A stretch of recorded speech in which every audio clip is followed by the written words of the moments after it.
So, yung natutunan natin yung relationship between kinematics o yung motion, yung qualitative description of motion, and yung calculus, no?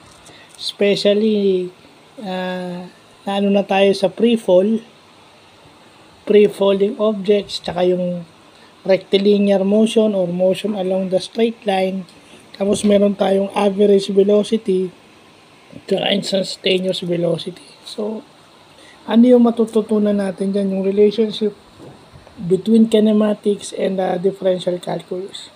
Well, pag sinabi mo naman kasing calculus, yun yung rate of change ng function at a specific point in time. So, sinasabi nga nila yung gradient o yung change is yung slope. Yung rate of change ng isang function at a given time. Yung behavior, yun eh. Yung differential calculus is concerned of functions behavior at a specific point in time. At makikita natin yung description nito sa kinematics. Diba? Kung tutuusin, kung a-apply mo yun sa free-falling object, parang parabola nga yun eh. Hinagis mo, then meron siyang maximum height. Diba? Positive yung velocity niya pagpataas, then pagpababa na siya negative.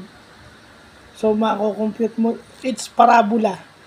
So, pag sinabi, ang parabola is quadratic in nature or naka-raise sa second degree. So, in a way, pwede rin quadratic formula yung isosolve mo. Kaya kita nyo, yung factoring, di ba? Kasi, pag magsosolve ka ng quadratic equation, merong by factoring. Di ba? Yung t. Yung kukunin mo yung time t, pa-factor mo. Yung critical values, pa-factor mo, di ba?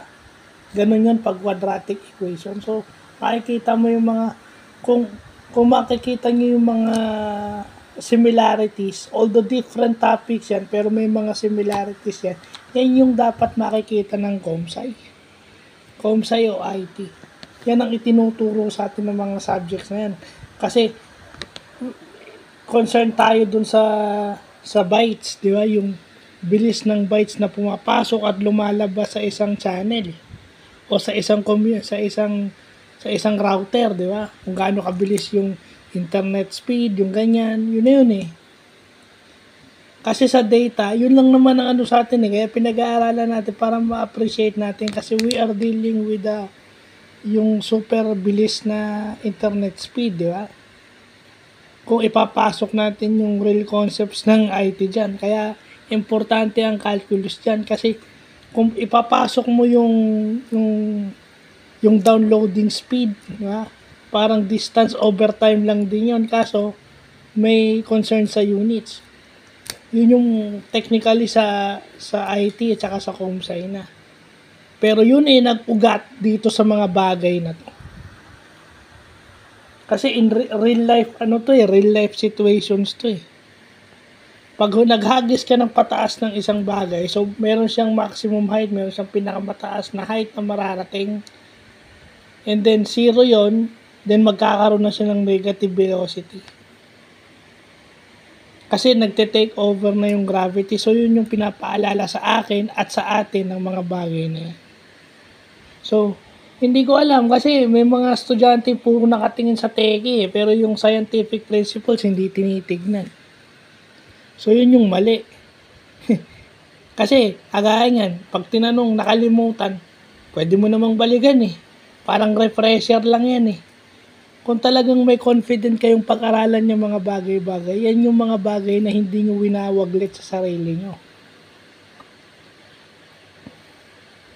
Bakit ang mga internet service providers nag-offer ng plan na mas mahal? Pag mas mabilis siya, mas mahal. It's because of that. Yung rate of change na yung internet speed mo, nagpapabilis ng downloading speed mo, ng uploading speed mo, which is practically calculus o yung rate of change. Kung sa physics yan, acceleration na yan. So yun yung hindi nila yun yung minsan nakakalimutan natin. So yun lang po.